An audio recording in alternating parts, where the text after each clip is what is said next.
नमस्कार दोस्तों। आज की वीडियो इन्फॉर्मेटिव वीडियो होने वाली है।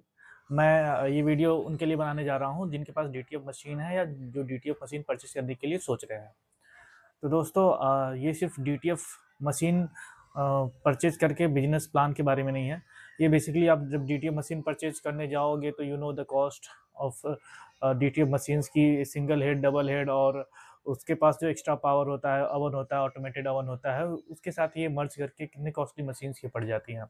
तो for your kind information I want to tell you that कि इंडिया में कोई भी प्रिंटर नहीं बनाया जाता है। जो जितने भी सारे प्रिंटर्स आप देखते हो, चाहे वो एप्सन हो, कैनन हो, बेसिकली तो ये कोनिका मिनोल्टा हो, ये सारे प्रिंटर जो होते हैं ये जापान में, साउथ कोरिया में और चाइना में यहाँ से बन के आते हैं।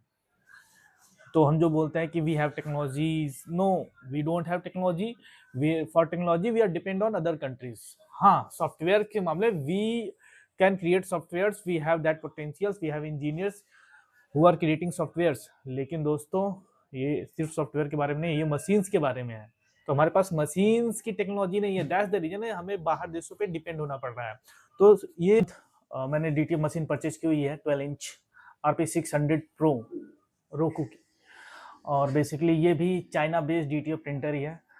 तो जैसा कि कभी कभी ऐसा होता है कि आप कुछ प्रॉब्लम्स आ जाती है, आप कहीं चले जाते हो तो आप प्रिंट नहीं निकालना होता। तो मैंने क्या किया कि 10 से 15 दिन मैंने डीटीएफ प्रिंटर का यूज नहीं किया, एंड उसके बाद उसका डीटीएफ का जो हेड होता है वो क्लॉग्ड हो गया। क्लॉग्ड होने के बाद I tried everything, I search videos on internet, YouTube, और मैंने सोचा कि कोई मुझे बता दे कि कैसे अनक्लॉक करेंगे, लेकिन it was like there was nothing for that. तो फिर मुझे इसे टेक्नीशियन के पास ले जाना पड़ा, और इसके स्पेयर स्पॉट्स बहुत ही कॉस्टली आते हैं। इसका हेड दोस्तों मुझे पड़ा 22,000 का पड़ा है। इसके मोटर, एक मोटर जो छोटी सी होती है वो 2000 की। इवन इसका जो केबल होता है, जो हेड से केबल जाके बोर्ड में लगता है, वो केबल, उसमें दो केबल्स होती है, लेफ्ट एंड राइट केबल्स, एक केबल 1000 की। तो दो केबल्स 2000 की पड़ी भाई। तो इसके स्पेयर पार्ट्स बहुत ही ज्यादा कॉस्टली सेल किए जा रहे हैं इंडिया में, जो कि इतना कॉस्टली है नहीं, क्योंकि हमारे पास इसकी टेक्नोलॉजी है ही नहीं। सारी टेक्नोलॉजी हमें लानी पड़ी है चाइना से। तो मैंने अपना हेड रिपेयरिंग का 28,000 रुपीज दिया था उस टाइम पे, और इस बात को हो गए 1.5 महीने। और अभी मेरा डीटीएफ का जो हेड जिस पे मूव होता है उसे बोलते हैं हिविन, और कुछ लोग बोलते हैं डीटीएफ हेड रेल।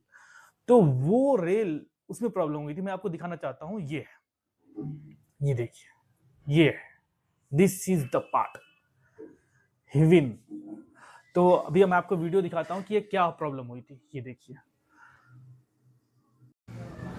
सर, ये देखिए, देख रहे हैं, ये देख रहे हैं,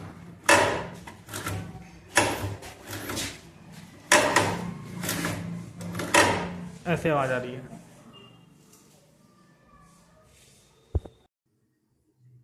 तो दोस्तों आपने वीडियो देख ली। अब आपको उससे क्या पता लगा कि यार ये देखो ना, बहुत छोटा सा 1.5 इंच का ये चीज है, और इसमें कुछ नहीं है। इसमें भाई बियरिंग्स हैं, जैसे फैन होता है ना, उसमें बियरिंग्स होती है चारों, तो इसमें बियरिंग्स हैं। तो इसमें बस ये बियरिंग निकल गई थी, प्लास्टिक टूट गई थी, और इसका कॉस्ट उन्होंने मुझे किया है 9,440 रुपीज। 8,000 का ये बताया, और 1,440 जीएसटी, 18% जीएसटी मैंने इस पे दी है।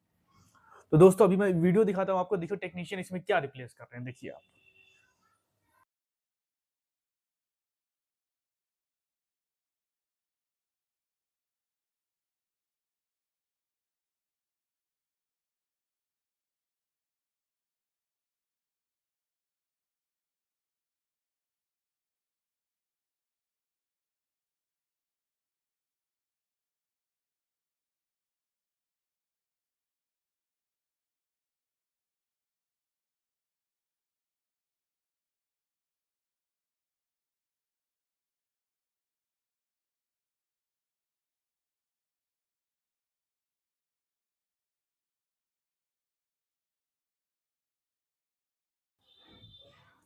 देख लिया आपने, इसमें क्या रिप्लेस किया दोस्तों।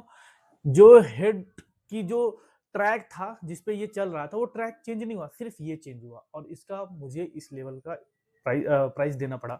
दोस्तों तो मैं आपसे यही बताना चाहता हूँ कि अगर आप डीटीएफ ले रहे हो, डीटीएफ मशीन ले रहे हो, तो आपको इतना माइंड में सेट करके चलना है कि मुझे जो इसके स्पेयर पार्ट्स अगर खराब होता है, स्पेयर पार्ट्स में जो पैसे इन्वेस्ट करने हैं वो ज्यादा ही करने पड़ेंगे, क्योंकि इंडिया के पास इसकी टेक्नोलॉजी नहीं है, बाहर से लाना पड़ेगा। और अगर मैं आपको, चलो मैं इसके रेट्स दिखा देता हूँ, इंडिया मार्ट पे आप इसके रेट देखो, हिविन के क्या रेट है, 1100, वो भी पुणे से मिल जाएगा, ठीक है।